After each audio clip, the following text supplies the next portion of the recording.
Okay. Pour the powder in the bottom of the test tube. There. Okay. Now, add a couple of drops of water. Okay.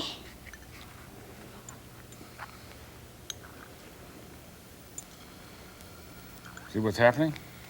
Beginning to bubble. Yes.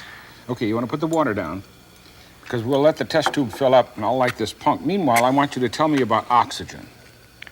Well, oxygen is very important to us because we breathe it. Mm-hmm. Where do we get it? From the air, because oxygen is a very special ingredient in the air. Mm-hmm. It's also a special ingredient that makes fires possible, because that's what oxidation means. Something is combining with the oxygen in the air. Yeah. Okay. So whenever you see something burst into flame in normal life, you would know that it's getting a good supply of oxygen. Here's a glowing punk. What we have just done is put water on top of that powder, and that's a sodium peroxide, and the water releases oxygen. Here, put the glowing punk in the top of the test tube. Wow. Blow it out again. Just keep doing that. Pops. Yeah. See, because when you hold the punk in the air, it doesn't get enough oxygen. When you put it in a pure supply of pure oxygen, why, it gets enough to burst into flame. In fact, that's a sort of standard chemical test for oxygen. If you put a glowing splint in a gas and it bursts into flame like that, you know that it's oxygen. Okay? Keep the glowing punk and come around over here to the other side where I have a piece of white paper. Now, you can get another supply of oxygen from a chemical called potassium nitrate.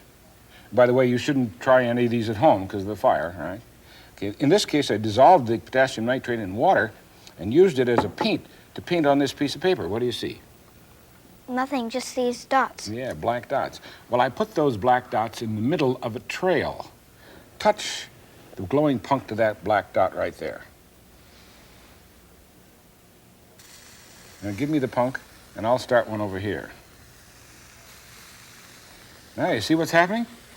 It's making a trail. Yeah, and notice the paper itself isn't burning because it doesn't get enough oxygen from the air, but because of that supply of oxygen I painted on it, it's now burning only in the trail where I painted. Touch the other dots now. Some people make horse races out of these, and they burn along through the paper, you see, and the one who gets to the other end wins. But the important thing for you to remember is that anytime you see something sort of burst into flame, you can be pretty sure that it's getting an extra supply of oxygen. In this case, making the paper burn.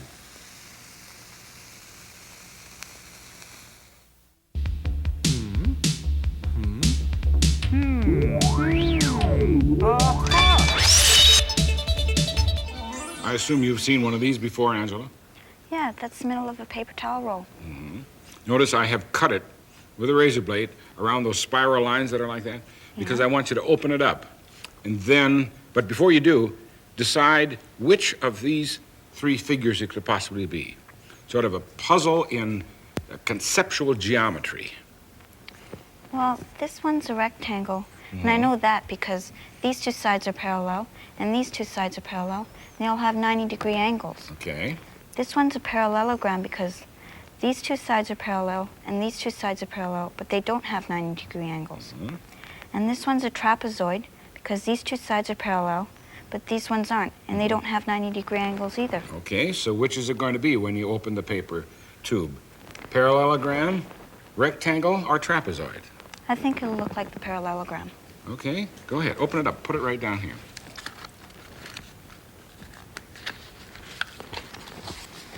Turn it over once so we can get it flat like that. All right, what is it? Well, these two sides are parallel, these two sides are parallel, so that means it's a parallelogram. You are absolutely right. Yeah. Very good.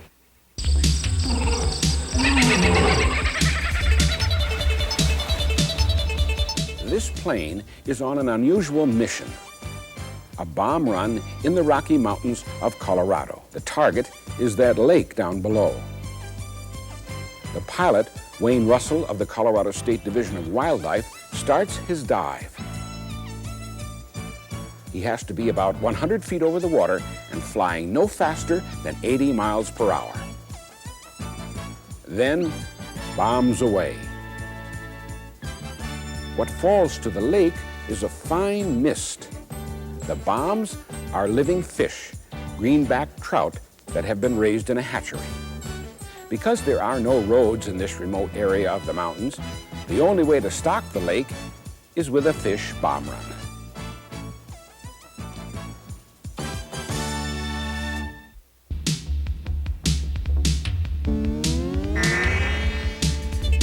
Jennifer, I'll push the button and you watch what happens to the bird now. He's fine. He's going down to get a fish, and now Right. he's flying up again. All right, He's still flying. still flying. Now, the question is, how come a bird can fly?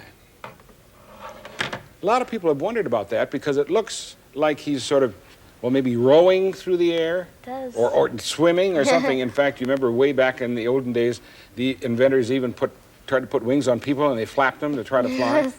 But it didn't work too well. So No. let's investigate how come a bird can fly.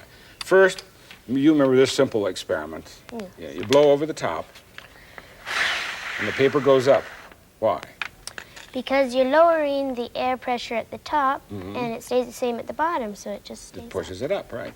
Now then, when you do the same thing with a little piece of paper shaped like an airplane wing, which is what this is.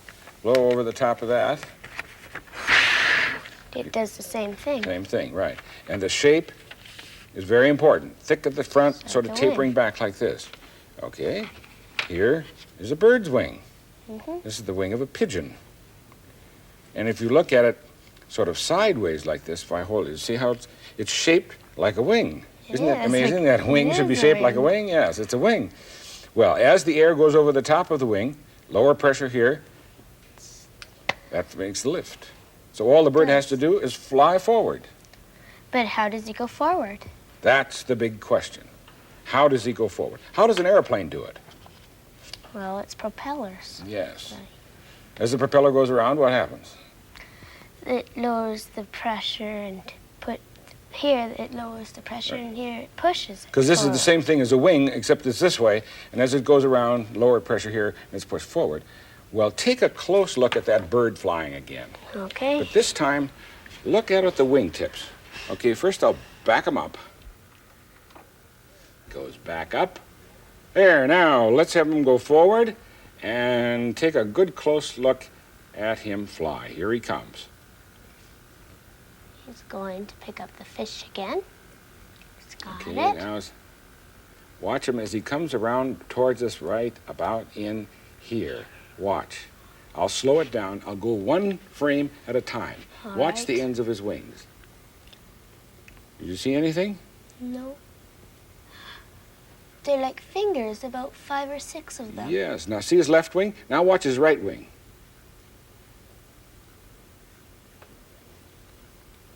Whole, See him? whole bunch of little fingers. Yes, a bunch of little fingers. Well, you call them fingers, I'll call them propellers.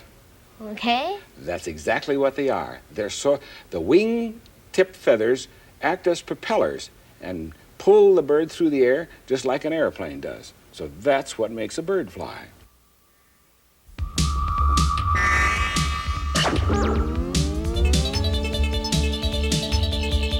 Scott, see, here's a piece of paper, measures 8.5 by 11 inches. One plain little piece of paper. What we're going to try to figure out how to do is to cut holes in it so it looks like that. But wait, that's impossible because there's a hole there and a hole there, but there's no cut down here. Right. Now, the reason why it looks impossible is because of the way you sort of think about things. You're making the assumption that this surface and that surface are both the same, and this surface and that surface are both the same. And that's one of the things that in science you have to sort of prevent yourself from doing. Don't jump to conclusions. And I've done that in a special way to make you think that. Now, I'll give you a clue. Look at this one. Here is the same sort of piece of paper, right? But on one side it's plain, and on the other side it's got stripes on it. If I'll turn my back and make a few little adjustments and come back, that should give you a clue. Take a look at it now. What do you see? Well, this side matches this part Right. because they're both blank. Mm-hmm. And if you turn it around, this part matches this part because they're both straight. Okay. So that means that surface and that surface are what? They're shifted around. They're not Two the same. different surfaces, right. So how are you going to do that then? Yeah, well, it looks like you'd have to turn it upside down. Somehow. Yeah. Have to flip this. Okay, here's how you do it. You get a piece of paper like that, and you draw a line sort of down the middle like this, and then cut it from there, and then make these two lines like this, and cut where I have it dotted. Go ahead. Cut Okay. it up.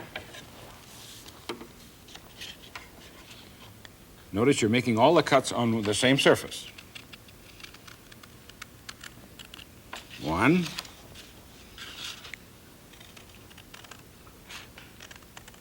2.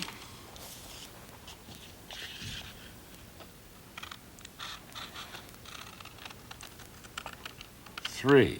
Now along the solid line, make a fold.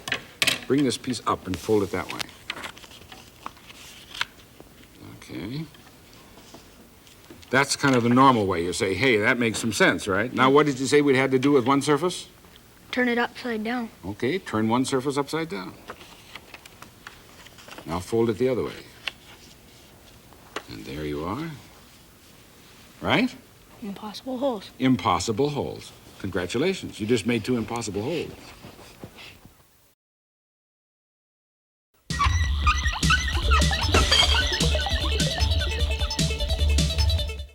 Have you been to an art show in a gallery?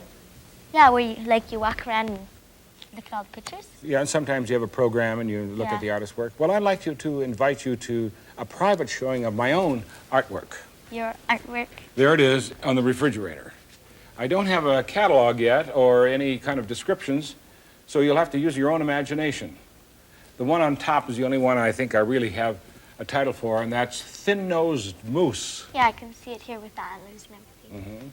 How about the green one over there? That looks like a sea anemone with all the tentacles. That's not what I had in mind, but I'll take your word for it. Okay. This one looks like something, from your spinal cord. Yeah. Then this one I do think sort of looks like a highway engineer who couldn't make up his mind. Yeah, I can see that, when Right. all the roads are going nowhere. Here's my primitive period. Smiley face. Smiling house. Well, it's a happy household. I like that one. You like that one? You like that one best? Yeah. Well, after you're smiling at my artwork, I think it's time for you to try your own hand at it. Here's what you do. The reason why we're doing this is because it's based on a scientific principle. You know that your mother uses bleach in the wash, doesn't she? Yeah. Why does she do that? To make the clothes whiter. Yes, to make the clothes whiter. And most people think, well, you put a chlorine-type bleach in, it comes in a bottle like this, and they think that the chlorine does it. But the chlorine really breaks up the water. Do you know what the formula for water is? H2O? Oh, yeah. H2O. I know that. That releases the O part, the oxygen. And it's the oxygen that actually does the bleaching. So you can use it on construction paper. Here's a piece of construction paper. Here is some bleach. And here are your tools. Paintbrushes, swabs. You can use fingers or anything else you want. Go ahead, put it on there once and see what happens. Okay, I'll just make a little dot. See how quickly it changes color? Yeah, it's turning lighter. Turning lighter. That's because the oxygen is released and it's making the green part into a colorless compound. So go ahead, you can do better than a corner, I think. Yeah, I know. You have anything in mind as you're doing this? Yes. You do? Yeah. You're going to see if I can guess it? Yeah. P? Nope. An igloo? Nope. No? It's going to be sort of hard. Sort of hard? A mushroom? Nope.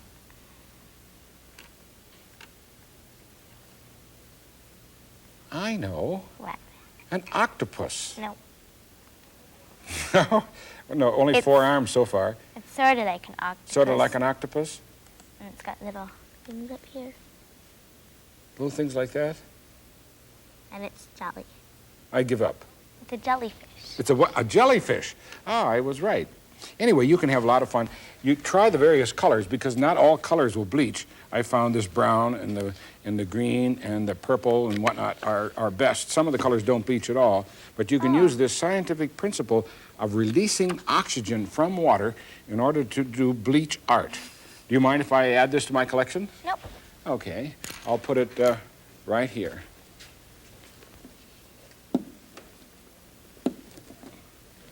And I must say, I don't think it looks any better than mine.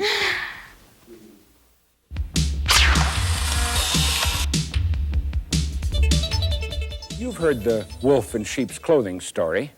Well, here it is in the insect world.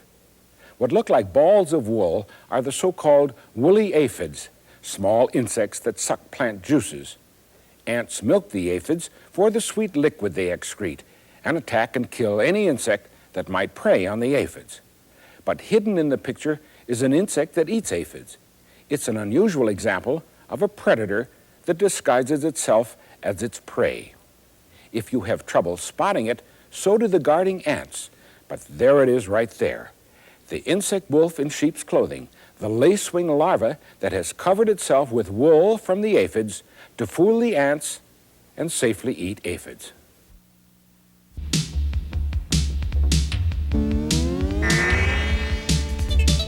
Simple request, Tanis. Get up. Go ahead, get up. I can't get up. Yeah. I'm holding you in place with one finger. That's based on a sort of trick based on center of gravity. But before we go into that, here's another one. Here, get up. Okay. Come over here and stand. Put your feet against like that, your heels, and stand up tight like that. Now, without bending your knees, pick up the little red bell. I can't pick it up. There are two tricks based on center of gravity. Have you ever heard of that? Yeah, I've heard of it in school. Okay, what is the center of gravity?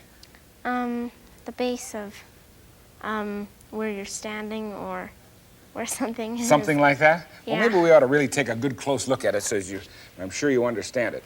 Here is a block of wood, see? Black. And here is its center of gravity. It's an imaginary point where gravity seems to be pulling down on the whole block. Oh, I see. And I have a string tied to this point at the center of gravity going down here and a weight down here that is pointing towards the center of the earth. It's called a plumb bob. Now I'm going to pick up the piece of wood that the block's sitting on, and you watch when it starts to fall in relation to the string and the base. Okay. Here we go, watch.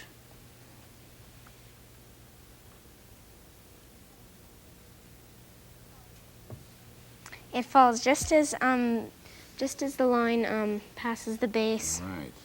So something is in balance as long as its center of gravity is supported, Yes. and in this case by the base. Now you have a center of gravity too, an imaginary point someplace about there on the other side of your stomach. And how come you're not falling over? Because my feet are holding me up. Right. That's your base in this case. Yes. And when athletes want to be prepared, not be pushed over easily, what do? They get down like this. Yeah, See, make they're their yeah, base wider Base so wider. they can be sturdier so right. they don't So they can't can't be get pushed over as easily. Yeah. Okay. Now that you get that idea, go over and sit down in the chair again. Okay. Okay. Now get up. Okay, do it again slowly and watch what you do with your body. Where's your base now? Right where I'm sitting. Yeah, and where do you want to put it? On my feet. The center of gravity is going to change from the chair to your feet. Now watch, Yes. very slowly. Watch what you do. I lean over Yeah. so I can get my base, the center of gravity to my feet. Over to your feet. Yeah. Okay, and then sit down again. How come I can hold you in place with my finger? Because I have to lean over to get up, and Right. I can't get up when you're holding me. Who are you going to try this one on? My brother. He's 18, though. He has good, strong stomach muscles. Maybe you better Yeah. do it like this. Okay. And good luck. I hope you can get it.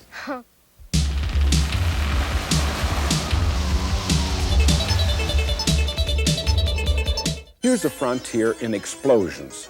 Watch the bottom of the rectangle. The lines moving upward indicate the pressure traveling toward the other end of the rectangle, which is actually a cross-section of a cylinder in which the real explosion took place. The colors indicate the various levels of pressure. The whole thing was over in 15 millionths of a second. So scientists at the Los Alamos Scientific Laboratory produced this computer model of the changes in pressure to study the explosion in detail. With the data in the computer, it's possible to look at the explosion in 2 dimensions like this, and also in 3 dimensions like this. The same waves as before move toward the other end of the cylinder, but this time the height indicates the amount of pressure. A frontier of science using a computer to graphically model processes, including a split-second explosion inside a cylinder.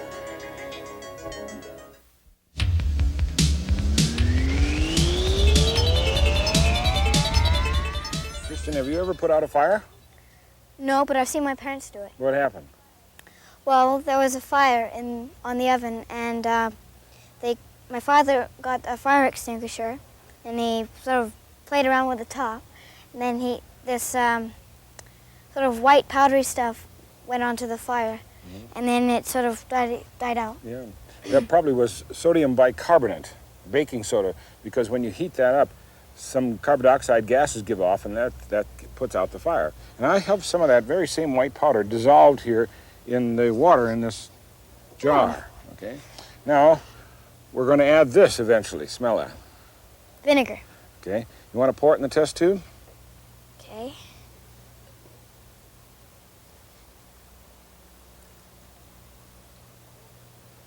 Now put the whole test tube and everything right into the water like this. Right. Okay. There. Okay. Right. Now notice they're not mixing. No, because it got the surface of the test tube. Right. Blocking It's it keeping off. it separating.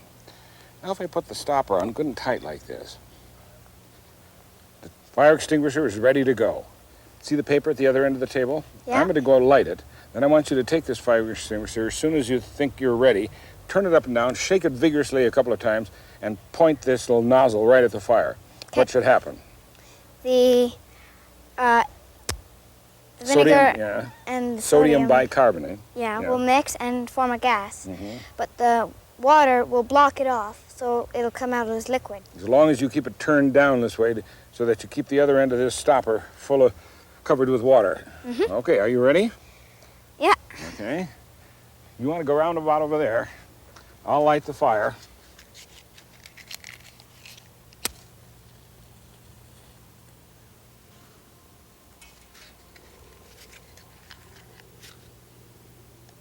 That's a problem. This is one you ought not to try at home unless your parents are around because you're using fire. Anytime you're ready, Kristen, give it a blast. Okay, and hold it up high like this. Get your hand around on the other side. There you go. Should I do it again? Should I? Yeah, give it another push. There you go. Now you'll get another blast. Beautiful. Okay. Well, congratulations. You've just put out your first fire with a fire extinguisher.